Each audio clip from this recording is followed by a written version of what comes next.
soo dhawaada saaxiibayaal mar kale iyo muuqaalkeena maantay wuxuu ku saabsan yahay shaqada loo yaqaano delivery-ga. Haddii aan Soomaaliyeeno waxay noqon kartaa baan filayaa alaaba geyn inaad alaab meel ka qaadid oo aad meel kala geysid. Shaqadan markii la joogo wadamada reer galbeedka waxay ka mid tahay shaqooyinka dadka badankiis ay ka shaqeeyaan, sidoo kale waa shaqo mar walba fursadeedu ay joogto. Aniga idin la hadlaya saaxiibayaal marar qaarkood waa ka shaqeeyaa ama waa ku tuurtaa marka aan firaaqo u helo ama waqtigu ii saamaxo.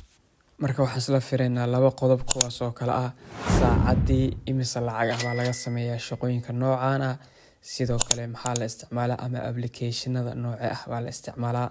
Inkastoo ay ku xiran tahay wadanka aad joogtid, haddana waxaa jira applicationo isku mid ah oo laga kala isticmaalo wadamo kala gedisan.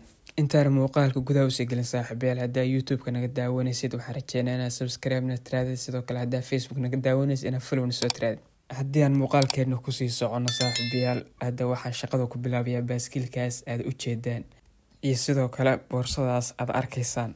Wax yar hordhac haddaa idinka siiyo shaqooyinka noocaan markaa qabanaysid ama marka la qabanayo 3 nooc baa loo kala qaybiyaa: inaad baaskiil ku shaqeynaysid, inaad gaari ku shaqeynaysid, iyo inaad mooto ku shaqeynaysid.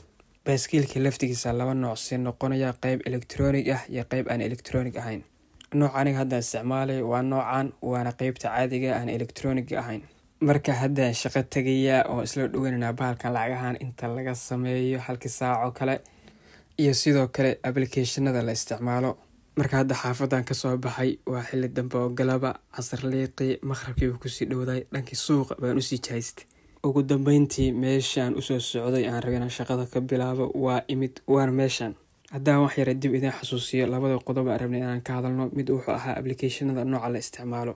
Aniga ahaan waxaan joogaa UK marka la joogana waxaa la isticmaalaa applicationo kala gedisan, laakiinse waxaan idinla wadaagayaa 4ta ugu caansan oo wadankan laga isticmaalo.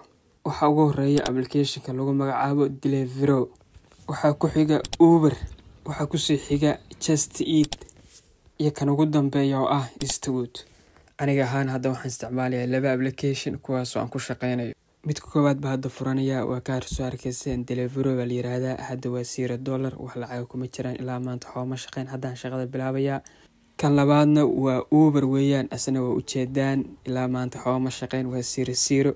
Marka hadda baan wada bilaabaynaa labadaba.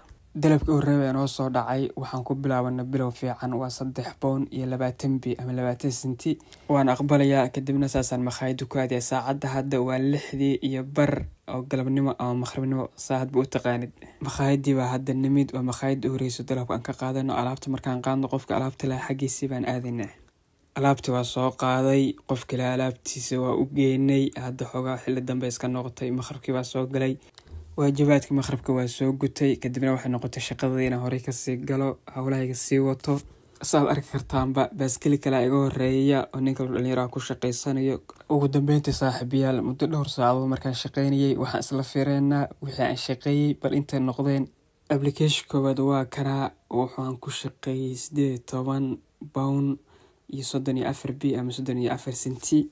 Kii labaadna waa kana £16.45 baan ka shaqeeyay. Isugeena waxay noqonaysaa 34.79, waana wax ka yar 3 saacadood. Sababta waxaan bilownay 6:15 waxaana shaqada joojiyay 9:20. Ugu dambeyntii saaxiibayaal, macluumaadka rabnay inaan wadaagno intaas ku eg yahay. Haddii aad tahay qof dhalinyaro ah oo wadamada reer galbeedka jooga, fursadana raba inuu ka faa'iideysto, waa la soo xiriiri kartaa. Intaas waxaan ku daray lahaa wadanka aad joogtid fursadan ma ka jirtaa, hoos nagula wadaag qaybta faalada.